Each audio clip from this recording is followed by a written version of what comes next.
Well, good evening. Minister, ladies and gentlemen, distinguished guests, members of the National Gallery, welcome to the National Gallery. I am delighted to see everyone here and delighted that we have a collaborative effort this evening with the Ministry of Community and Cultural Affairs. And I hope it is a harbinger of many future events. The Community and Cultural Affairs is the sponsor of our lunchtime lecture series. They're also sponsors for our very exciting upcoming exhibition that will be opening in October. It's an African-American painting collection from the U.S. Really exciting. You'll hear more about it later. So we have lots to thank the ministry for. And I would like very much to introduce our minister, the Honorable Wayne Parentchief. Welcome.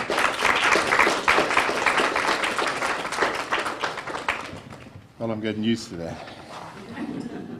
It's not easy.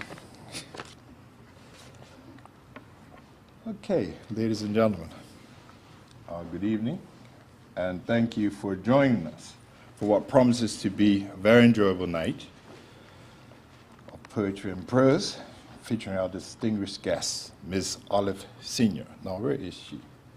Oh, here you are. She's a special person, I'm going to tell you that. I've already had dinner with her. She's very charming, I must say. I'm going to make her blush. She blushes very easily, I've noticed that.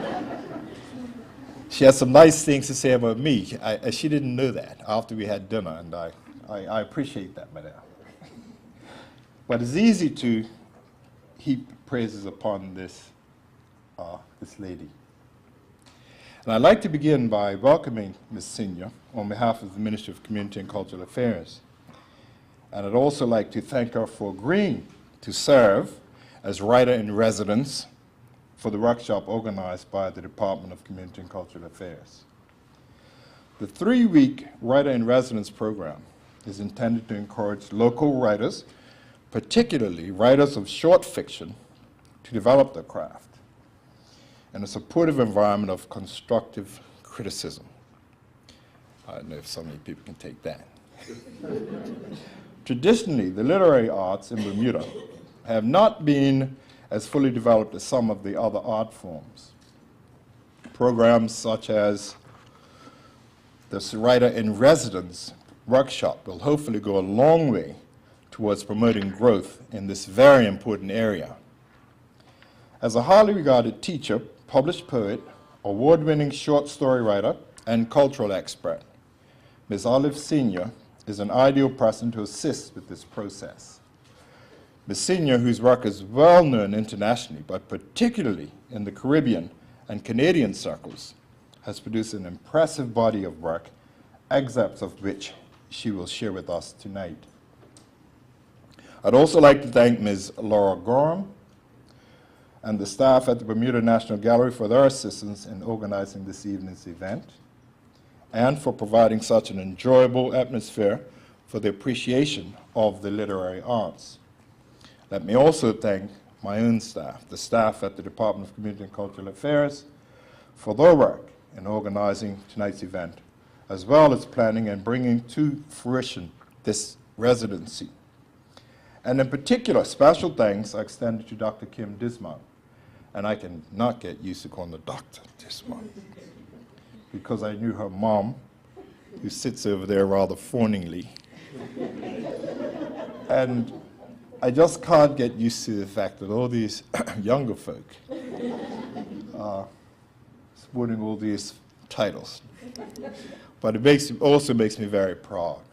It makes me extremely proud to see the development of Bermudians, especially culturally. And she's worked extremely enthusiastically and most conscientiously to ensure the success of all these events. So, ladies and gentlemen, thank you for your patience. Thank you for joining us, and I hope you enjoy the reading tonight. Thank you very much. have the pleasure of introducing our guest speaker this evening, Ms. Olive Senior.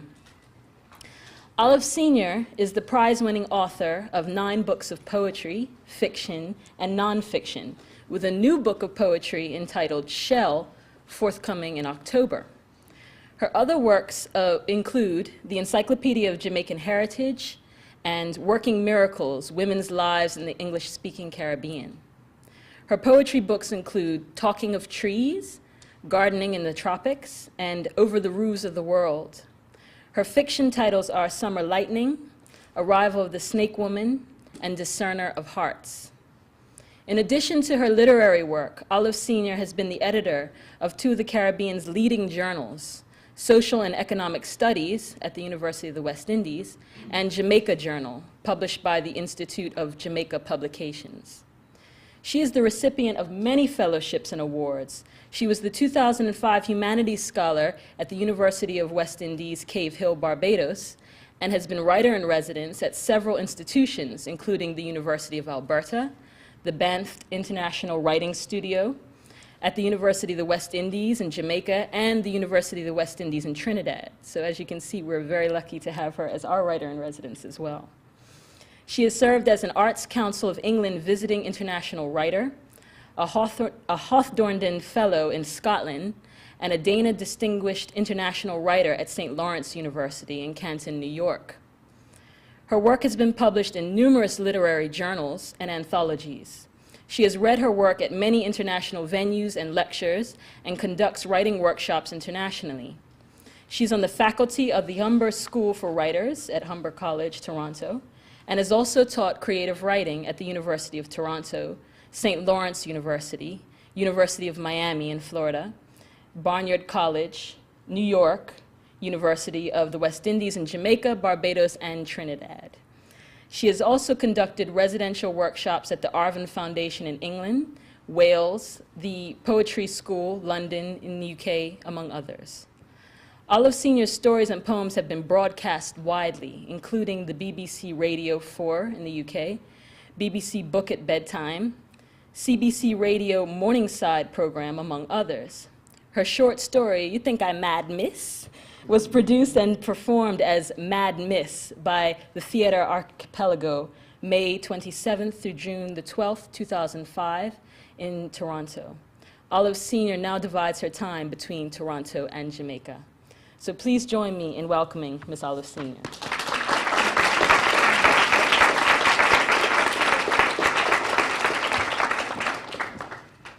Good evening. It's a great pleasure for me to be here, and thank you all for coming. It's lovely to be in this venue as well. Let me just start off by thanking the Honorable Minister, Wayne Parent-Chief. My only disappointment in him so far is that he promised to wear his Bermuda shorts to this event, and he hasn't. I would also like to thank the Senior Community and Cultural Affairs Officer, Mrs. Heather Whalen, and especially Dr. Kim Desmond Robinson, Folklife Officer, for all the care and attention she has put into arranging my visit here. I've known Kim for a long time in many capacities, and I'm glad to share with her my own interest in so-called folklore, folklife, the traditional culture of Jamaica, which has been sort of, has driven so much of my writing over the years. I'm going to share with you this evening some of my poetry and some of my prose. And I'm going to start off with the poetry. I'm including something that I wrote very recently in Jamaica. I was staying on the North Coast, and unlike Bermuda, I think, I'm not sure what the situation is here, but as a Jamaican, I'm deeply distressed at how little of the beauties of the Jamaican coastline remain to us as Jamaicans. In fact, as a Jamaican, I now have very little access to any decent beach in the country. And so I was sort of angry and wrote a number of poems on the subject. I'll just read you one. Of course, the reference to the other watches in this poem are the people discovered by Columbus. whom, as you will see, is a person I most love to hate because he crops up in so much of my work. Anyway, this poem is called Cruise Ship Leaving Port at Night. Full moon and wine and leaning over the railing, imagine in a time when other watchers from the shore gazed on this very sea 500 years and more ago, as strangers floated in on galleons golden in the moonlight, when, suddenly to my right, a sight such as that one, a cruise ship leaving port, afloat in a sea of light, golden in the moonlight. I was as awestruck as those earlier watchers from the shore must have been, except that my galleon was leaving, and the sea and sky, my heart, were not left empty and barefaced and blasted. For the fleecy clouds continued to scud across the marvelous star-studded sky. The little waves gamboled like biblical lambs, and I was left with a land that I felt was still mine, at least as long as the wine and the full moon lasted. I'm going to read some poems from my latest book, which is called Over the Roofs of the World, and the main theme of this book is birds. And the first poem in the book actually is about Columbus and the arrival. And I like I'm very interested in writing poetry that mirrors, where the shape of the poem mirrors the action in the poem. So I don't know if you can see it, but this is really the three ships of Columbus in the top 3 rows. And in the bottom, it's the birds that are mentioned in the poem, flying to outdistance the ships. And this is based on something that actually happened during Columbus's voyage, when we know he was totally lost. And he actually turned south to follow the birds that were migrating from the north southwards. I mean, that really happened, and he ended up hitting an island in the Bahamas. So this is called The Pull of Birds. And it also reflects something that has always fascinated me since childhood, which is that the ships that came across from Spain carried trinkets, for the Indians. And among them were hawks' bells, which are these tiny bells that were put around the necks of hunting hawks. And I've always, since childhood, had this vision of these ships sailing across the ocean and the tinkling of the bells, just following them all the way. This is called The Pull of Birds.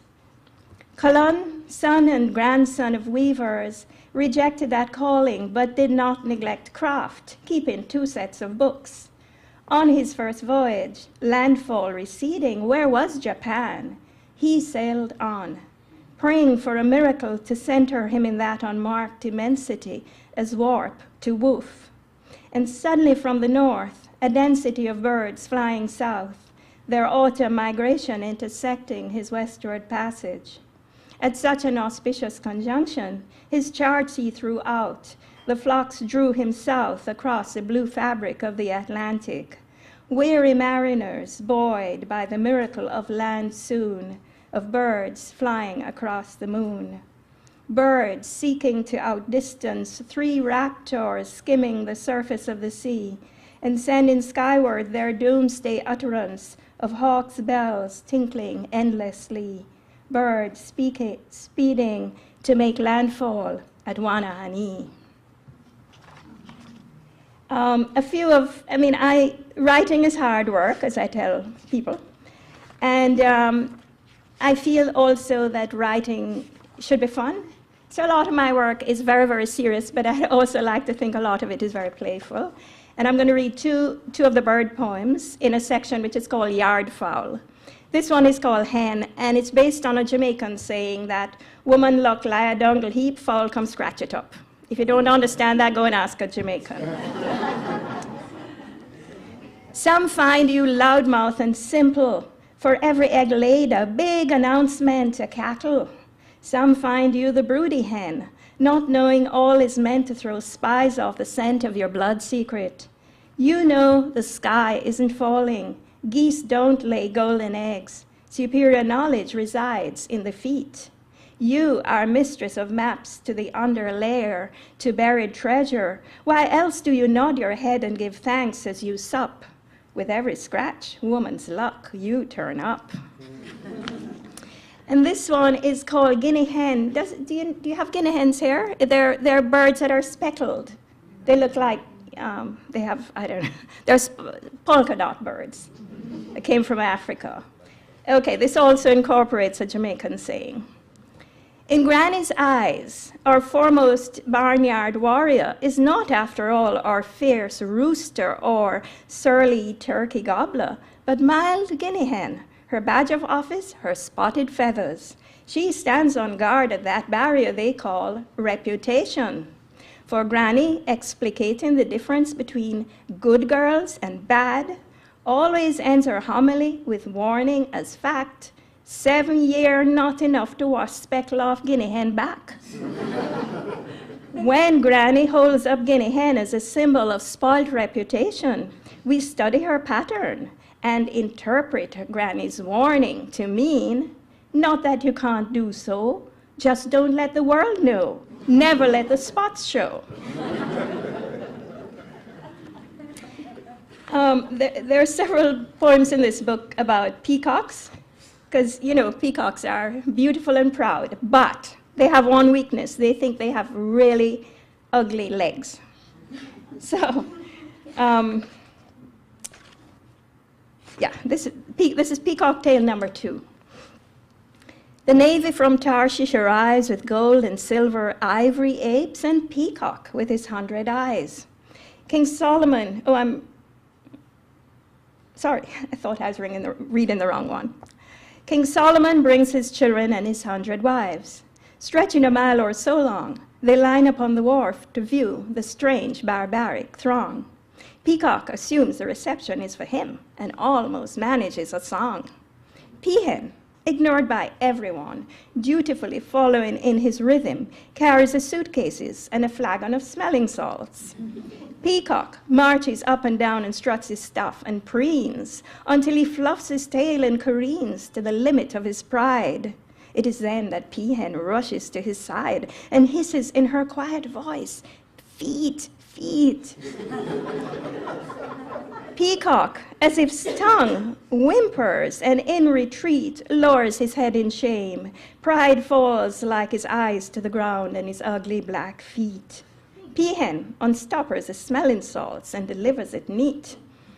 Peahen does not consider herself cruel, or, as some would have it, consumed by jealousy. Oh no, she says.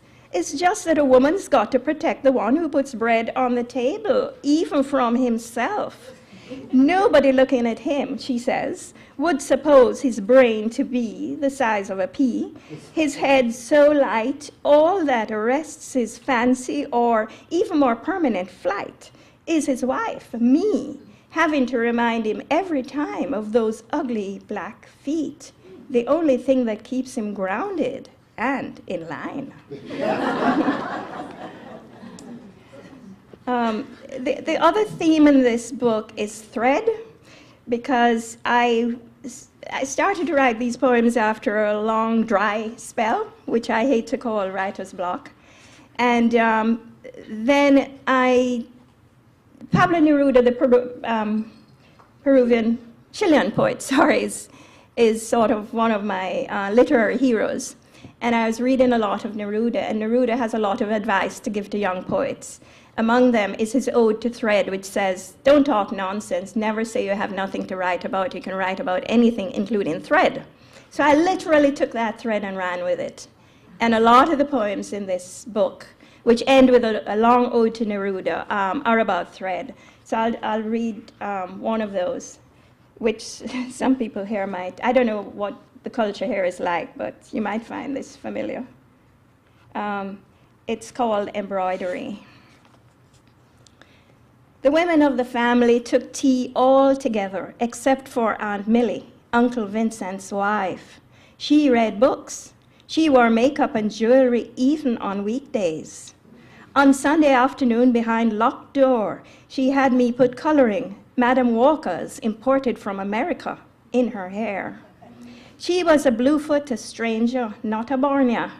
She had crossed water. They did not know precisely where Uncle V had found her.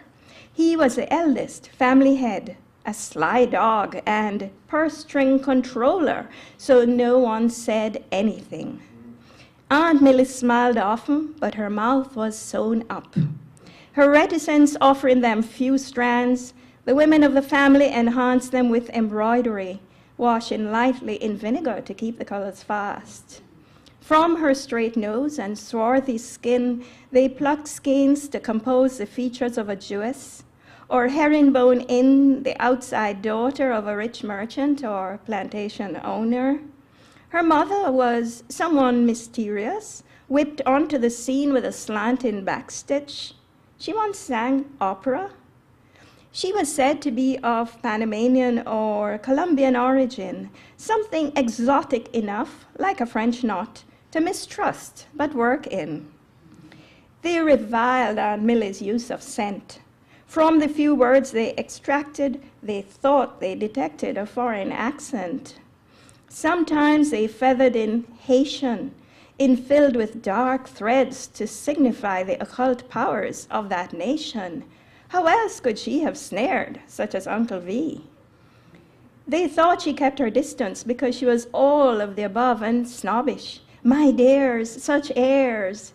She and I were what a pair. Myself, orphaned with frayed edges, unraveling into their care. Everyone knowing my pathetic history, I could wind myself up in Aunt Millie's mysterious air, undulating the sweet waves, artificially induced, of her hair. She nurtured me on books and reticence.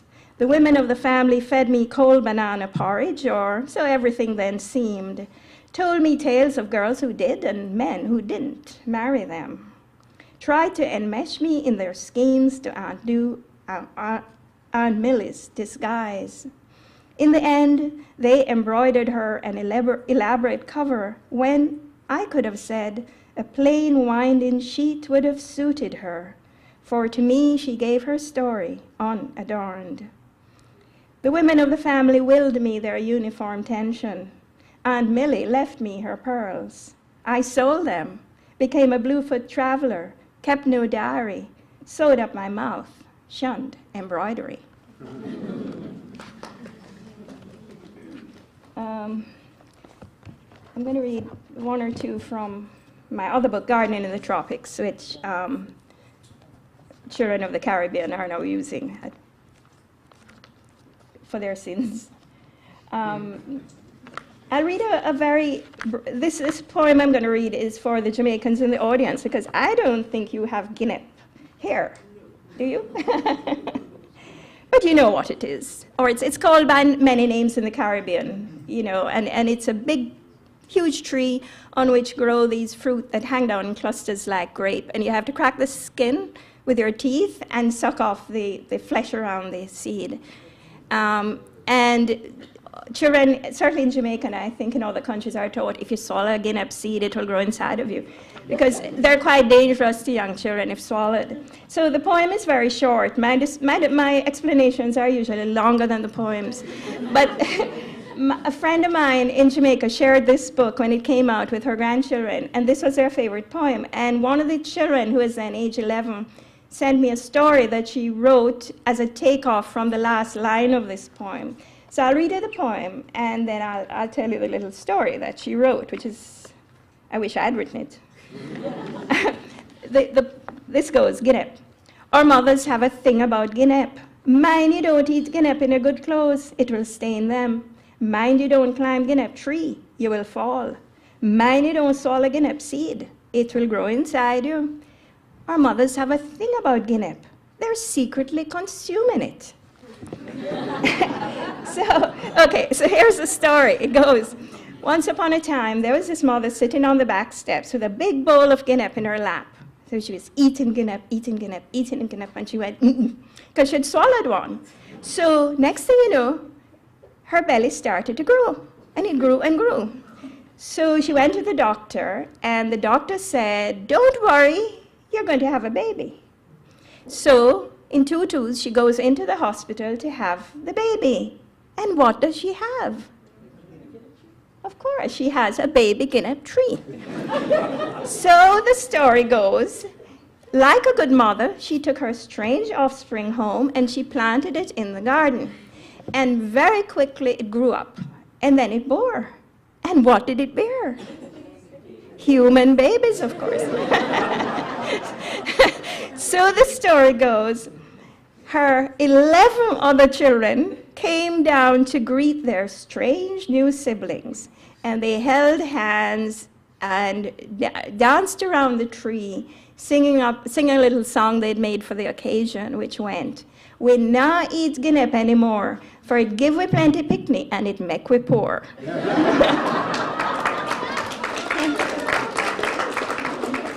I certainly wish I'd written that. The last poem I'm going to read is rather a long one, but it's a poem I always read. It is, of course, about Columbus. And it's in two parts. In the first part, I was trying to encapsulate 500 years of West Indian history in the poem. And in the second part, I'm dealing with the results of that encounter between the New World and the old world and the new, which I think we are still dealing with today. I mean, I don't believe we've sufficiently sort of navigated that. And it's called Meditation on Yellow because it's a color poem. Most of the things that are mentioned in the poem are in shades of yellow. And also because we know that Columbus, on all his voyages, was driven by the hunt for gold. So when he came to the West Indies, the Tainos said to them, well, we don't have much gold. The people with the gold are there. It's known as send the fool a little further. And he was sent. And, he on every voyage, he went further and further south until he hit, the mainland with lots of gold. So anyway, this poem, Meditation on Yellow, starts with a quotation from Gabriel Garcia Marquez, who was asked what is his favorite shade of yellow. And he said, "The yellow of the Caribbean, seen from Jamaica at 3 in the afternoon." At 3 in the afternoon, you landed here at El Dorado, for heat engenders gold and fires the brain. Had I known, I would have brewed you up some yellow fever grass and arsenic. But we were peaceful then, childlike in the yellow dawn of our innocence. So in exchange for a string of islands and 2 continents, you gave us a string of beads and some hawk's bells, which was fine by me personally, for I have never wanted to possess things. I prefer copper anyway. The smell pleases our Lord Ukahuna, or Mother Atabira. It's just that copper and gold hammered into one in, worn in the solar pendants favored by our holy men, fooled you into thinking we possess the real thing. You are not the last to be fooled by our patina. As for silver, I find that metal a bit cold. The contents of our minds I would have let you take for one small mirror to catch and hold the sun. I like to feel alive to the possibilities of yellow, lightning striking, perhaps as you sip tea at 3 in the afternoon, a bit incontinent, despite your vast holdings, though I was gratified to note that despite the difference in our skins, our piss was exactly the same shade of yellow. I wished for you a sudden enlightenment that we were not the Indies, nor Cathay, no yellow peril here, though after you came plenty of bananas, oranges, sugarcane. You gave us these for our maize, pineapples, guavas. In that respect, there was fair exchange. But it was gold on your mind, gold the light in your eyes, gold the crown of the Queen of Spain who had a daughter, gold the prize of your life, the crowning glory, the gateway to heaven, the golden altar, which I saw in Seville 500 years after. Though I couldn't help noticing, this filled me with dread. Silver was your armor, silver the cross of your Lord, silver the steel in your countenance, silver the glint of your sword, silver the bullet I bite. Golden the maca, the weeds which mark our passing, the only survivors on yellow-streaked soil. We were the good Indians, the red Indians, the dead Indians. We were not golden. We were a shade too brown. At some hotel overlooking the sea, you can take tea at 3 in the afternoon, served by me, skin burnt black as toast, for which management apologizes. But I've been traveling long across the sea in the sun hot. I've been slaving in the cane rows for your sugar. I've been ripening coffee beans for your morning break. I've been dallying on the docks, loading your bananas. I've been toiling in orange groves for your marmalade. I've been peeling ginger for your relish. I've been chopping cocoa pods for your chocolate bars. I've been mining aluminum for your foil. And just when I thought I could rest, pour my own, something soothing like fever grass and lemon, cut my 10 in the kitchen, take 5. A new set of people arrived to lie bare-assed in the sun, wanting gold on their bodies, cane rows in their hair with beads, even bells, so I serving them. Coffee, tea, cock soup, rum, red stripe, bear, sensimilla. I cane row in their hair with my beads. But still they want more. Want it strong, want it long, want it black, want it green, want it red. Though not quarrelsome, I have to say, look, I'm tired, no. I give you the gold, I give you the land, I give you the breeze, I give you the beaches, I give you the yellow sand, I give you the golden crystals, and I reach to a stage where, though not impolite, I have to say, lump it or leave it. I can't give any more. For one day, before I die from 500 years of servitude, I due to move from kitchen to front veranda overlooking the Caribbean Sea, drinking real tea with honey and lemon, eating bread, lightly toasted, well buttered with civil orange marmalade. I want to feel mellow in that 3 o'clock yellow. I want to feel, though you own the silver tea service, the communion plate, you don't own the tropics anymore. I want to feel you cannot take away the sun dropping by every day for a chat. I want to feel you cannot stop Yalamaca bursting through the soil, reminding us of what's buried there. You cannot stop those street gals, those treges, Alamanda, Cassia, Pui, Golden Shower, flaunting themselves everywhere. I want to feel you cannot tear my song from my throat. You cannot erase the memory of my story. You cannot catch my rhythm, for you have to born with that. You cannot comprehend the magic of anacondas changing into rivers like the Amazon, boas dancing in my garden, arcing into rainbows, and I haven't had a drop to drink yet. You cannot reverse Bob Marley wailing, making me feel so mellow in that Caribbean yellow. At 3 o'clock, any day now.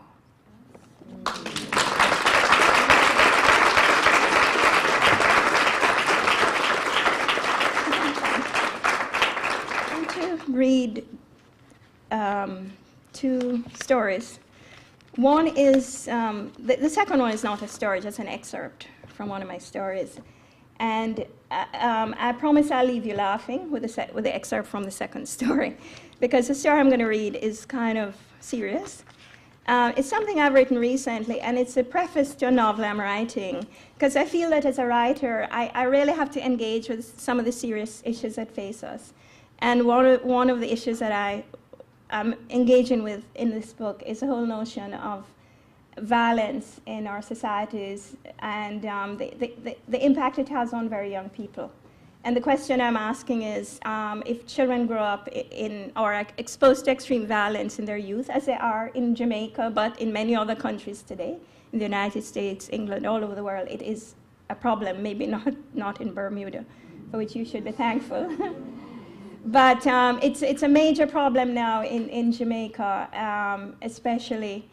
And so the question I'm asking myself is, what happens to these children who, let's say by the age of 4, have been exposed to so much violence in their communities that they become hardened, you know? And can someone transcend that? And so the boy in this story, this preface is told from the point of view of a boy named Joel. And the novel is about Joel as an adult, and I'm very hopeful for him. You know, I really want to write about somebody who has managed to transcend this awful beginning. So this is a sort of horrifying story, but I wanted you to know that you know, It's just the start of redemption, if you want to call it that. And it's called Silent. What endured in him was not the remembrance of noise, not the shots ricocheting in the small room, not the sound of tearing and splintering, not the aftershocks. What remained was a sudden silence that sucked him in and shut the noise out. Only the day before, his teacher had described the eye of the hurricane, that calm, silent center in the middle of the storm. That sudden stillness before, whoosh, from the other direction, the second, more terrifying wind came bursting through. In the heart of this hurricane, he listened for the terror returning, but heard nothing. Not the crack of the door kicked in again, not his father jumping up and reaching for his gun and falling in the very action, not the blasts, the ripping sounds. He thought in a wandering kind of way, so this is what it feels like to be deaf. And inside this new space, he found himself surprised and glad to learn something new, something he could hold on to. Under the bed where his mother thrust all three of them, his little brother and sister clutch him so tightly, they're like warm glue melting against his back. They do not let go, even when he begins to crawl to where he can look and see what is happening. Through the space where the pink chenille bedspread ends a foot from the rough plank floor, he will watch, mesmerized, the blood pumping out of his father and creeping ever so slowly towards him. He will watch the sneakers of the two men dancing around as they toss the place as if searching for something. Watch as one comes close and lifts a corner of the mattress, bends down to look underneath, and sees a bundle of children, his face framed by the metal bed spring in bars of crude light.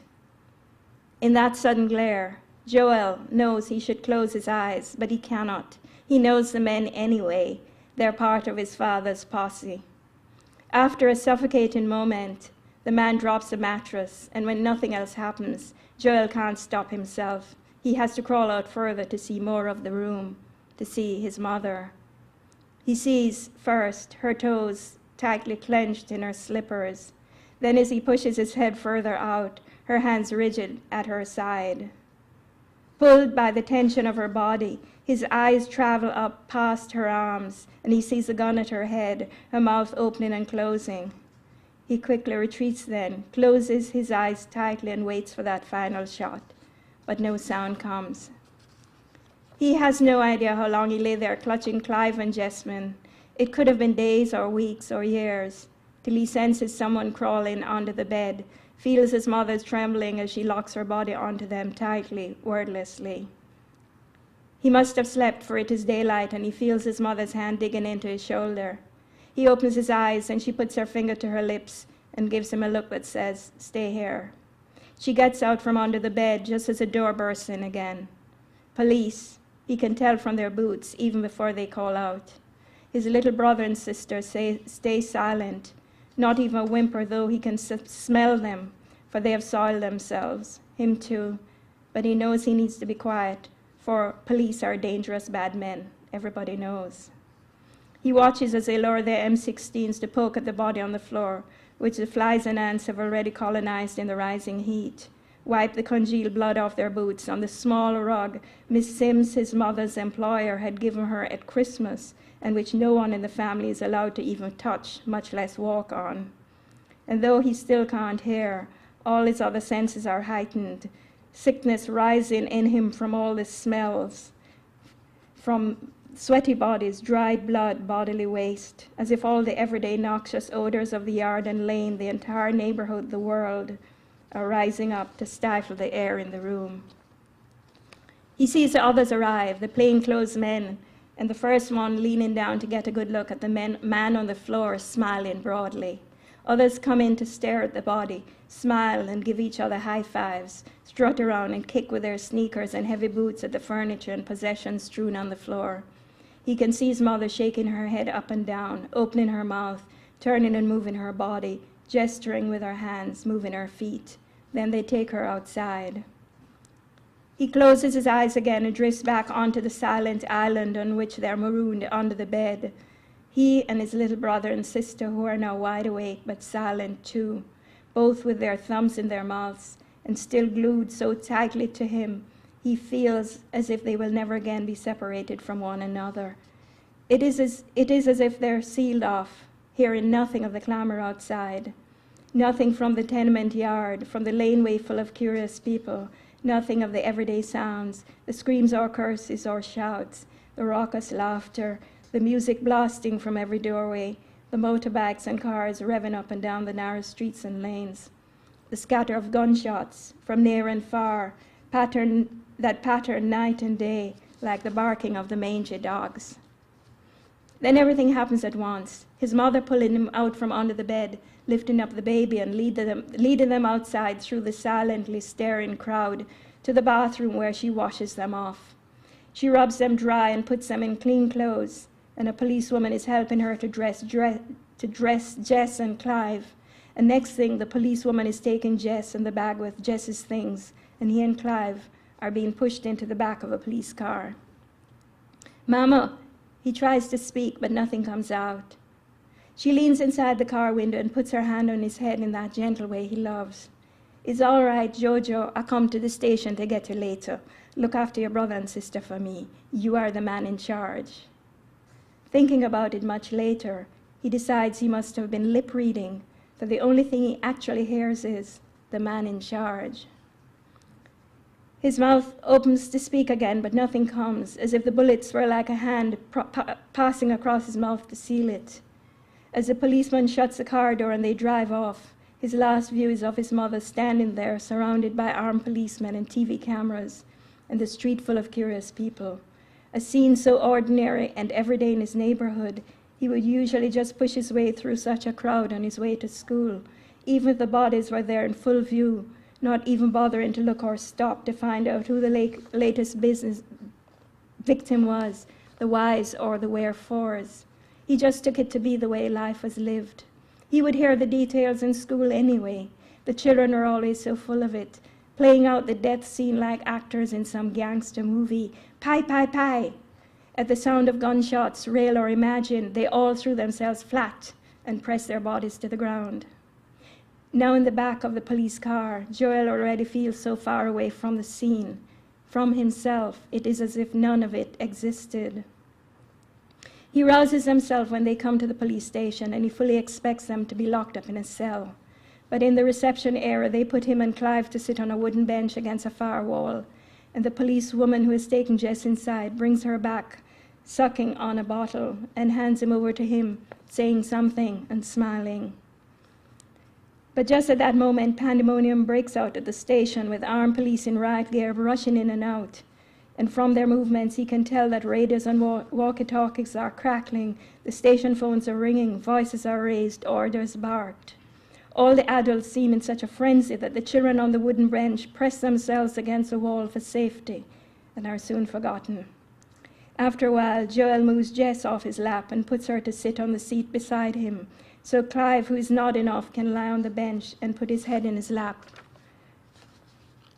Jess doesn't protest as she normally would. She leans against Joel and he puts his arm around her, wondering if she and Clive have also fallen deaf and dumb. Joel is dying of thirst, and his jeans and t-shirt are soaked from the heat of the day rising and the clammy bodies of his brother and sister. His feet inside his sneakers suddenly feel slick and damp and uncomfortable, for he isn't wearing socks. He contorts his body so as not to disturb the little ones, and lifts up first one foot and then the other to take the shoes off, glad he hasn't done up the laces. They're the same make as the sneakers worn by the men the night before, by the plainclothes detectives, the favored footwear of all real men, like his father. He'd bought them all new shoes from his last trip to New York, which meant crossing off another thing from his long list of promises, like moving them out of the tenement and into a real house soon. Joel remembers how proud he was to wear his new sneakers to school, at the same time worried that someone would beat him up to steal them. Now they feel like fire consuming his feet. He pulls them off and drops them on the floor. Then he kicks them hard onto the bench and wriggles his toes. He's dying to lie on the bench and go to sleep himself, but he knows he can't. He has to stay alert. He is the man in charge. There's just a section where the police come back and they take the children to the washroom and feed them. And which of course surprises Joel, that police can be human. Then his mother does come in at the door in a rush, followed by a well-dressed lady whom he knows as Miss Sims, one of the women she does days work for. Miss Sims is young and pretty and rich, for she's always sending them presents. His mother and Miss Sims both turn and smile at them, but when he makes the move, his mother signals for him to stay where he is. He sees them talking to the police, and next thing the police are rushing them all through the back entrance and into Miss Sims' car, which is parked there, and she's driving away in a tearing hurry, and not in the direction of home either. His mother and Miss Sims never say a word until they're well out of their part of town that people like Miss Sims never visit.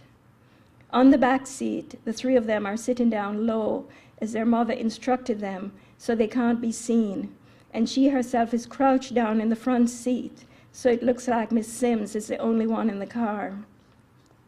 They travel for a good long time like this before their mother sits up and Joel passes Jess over to her. After that, it is as if Miss Sims, with her long wavy hair and thin brown hands on the wheel, cannot stop driving, as if she's the one that has to carry them far away from danger that stalks them, through streets Joel has never seen, past gardens and trees and houses as big as churches, way past where Miss Sims herself lives, for she has been there. They're climbing higher and higher towards the mountains he can see in the distance, till finally they leave the city far behind. Through the open windows, he can feel a fresh breeze blowing, air that is cleaner than anything he has felt in his life. All around the land is dark, except for the light now and then of a house in the distance. The occasional car headlights suddenly lance in the night, approaching like monsters, then abandoning them to the dark. He has never seen such darkness before, yet he isn't afraid. He's kneeling on the back seat so he can look out the rear window and wriggle his bare toes. From this vantage point, he can monitor the splendor of the dark hills that are closing ranks behind them like guards, witness to the purity of the clear skies above and the embedded stars that are shimmering and pulsing like gunshots, but far, far away and silent.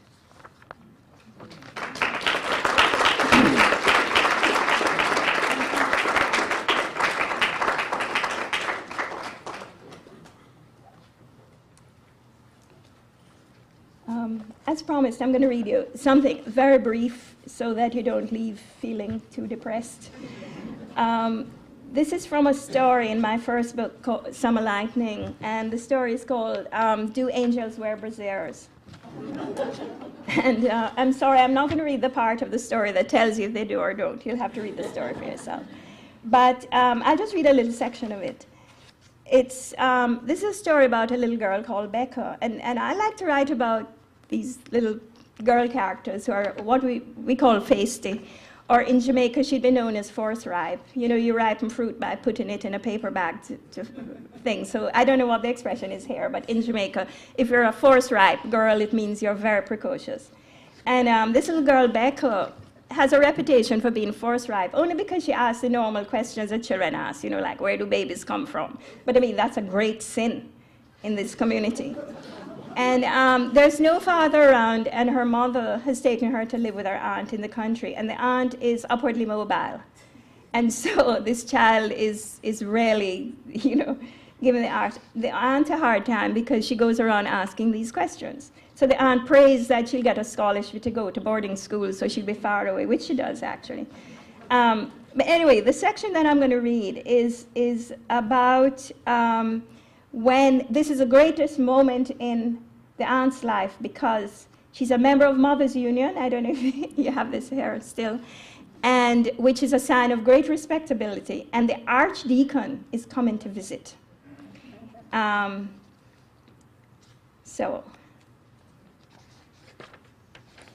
to prepare for this visit, the aunt, I mean, does, you know, she'll She bakes 4 different cakes. She whitewashes every stone in the yard, and so on. I'll just read that little section.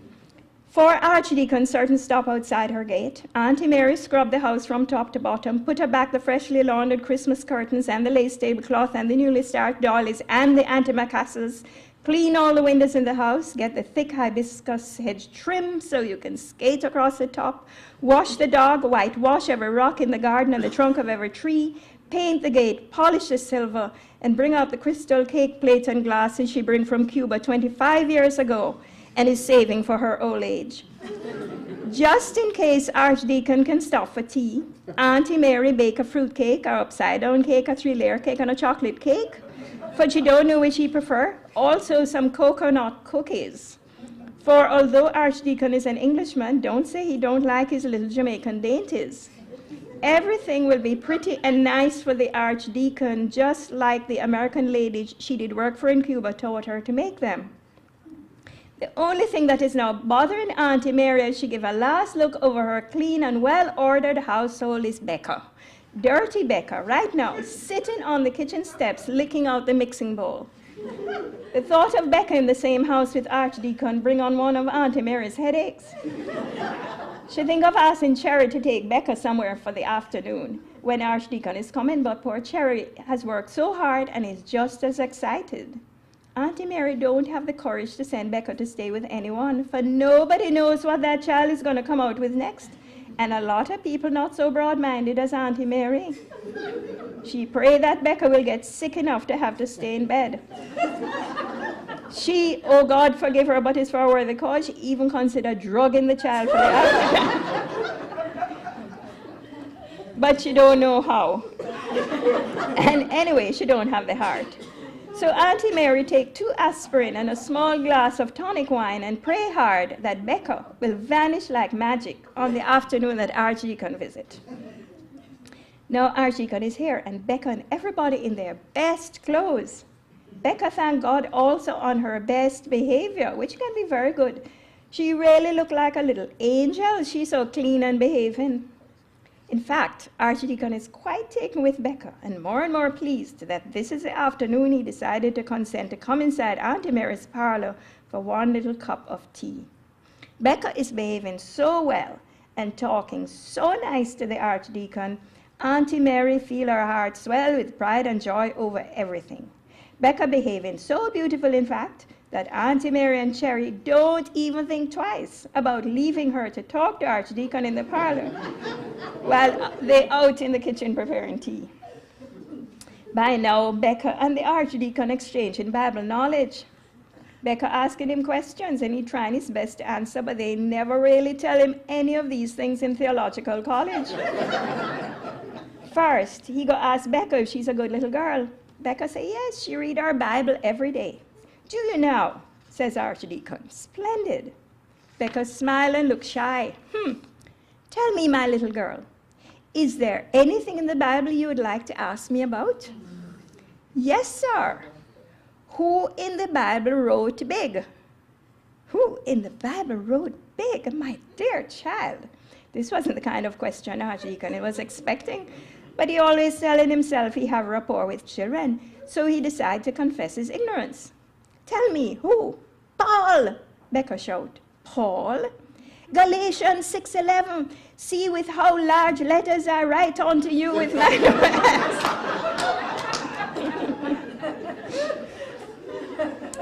Ho, ho, ho, ho, ho. Archdeacon laughed. Well done, well done. Try me with another one. Becca decided to ease him up this time. What animal saw an angel? What animal saw an angel?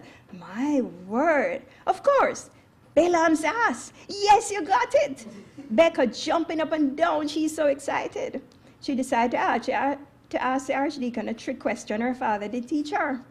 What did Adam and Eve do when they were driven out of the garden?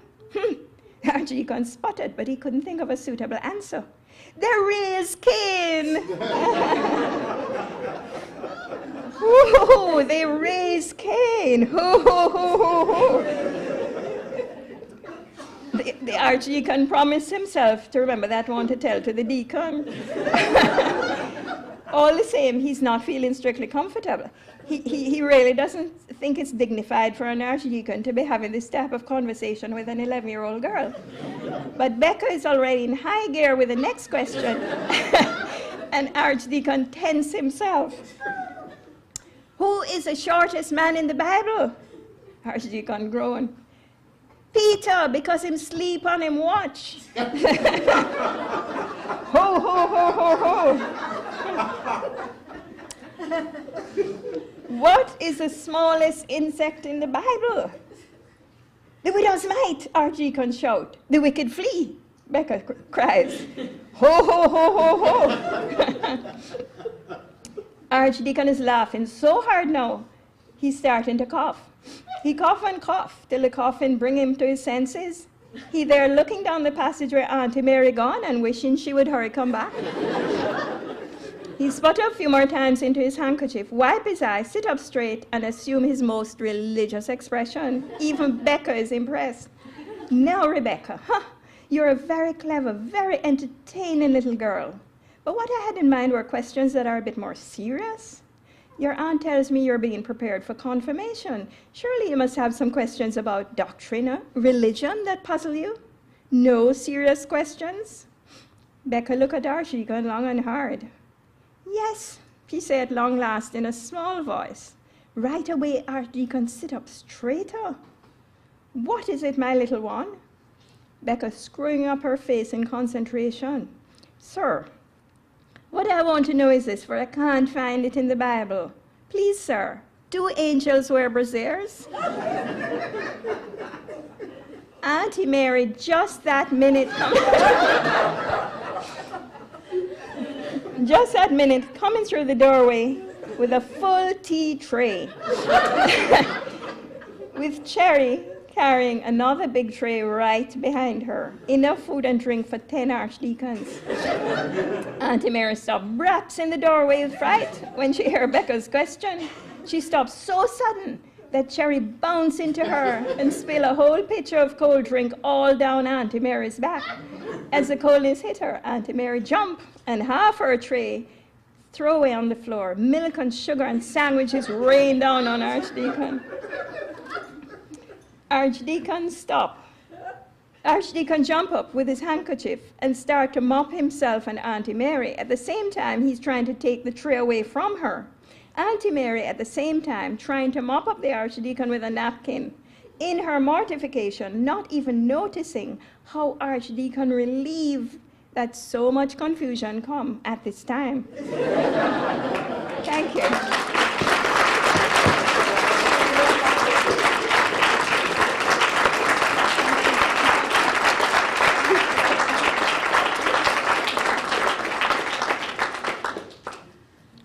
Absolutely, absolutely. Riveted, captivated, engaged. Minister, the Honorable Wayne Parent-Chief, our Minister, Dame Jennifer, other guests, Senator Spence, ladies and gentlemen all. We have been enthralled, we've been captivated.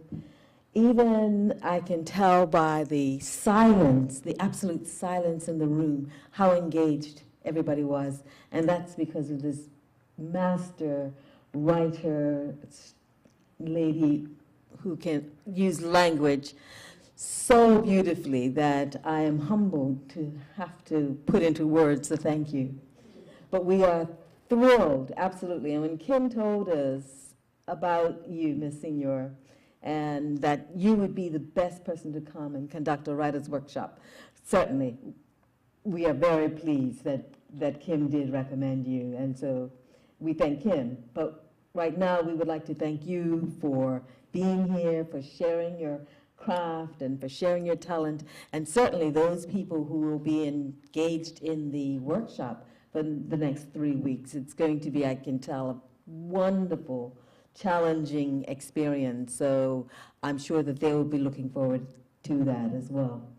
On behalf of the Department of Community and Cultural Affairs, I want to thank you so much. Your resume speaks volumes in and of itself, and we're thrilled that you were able to find the time to come to Bermuda to work with us and to share with us your love of literature. Thank you, ladies and gentlemen, for attending. Thank you very much, Ms. Senior, for this evening.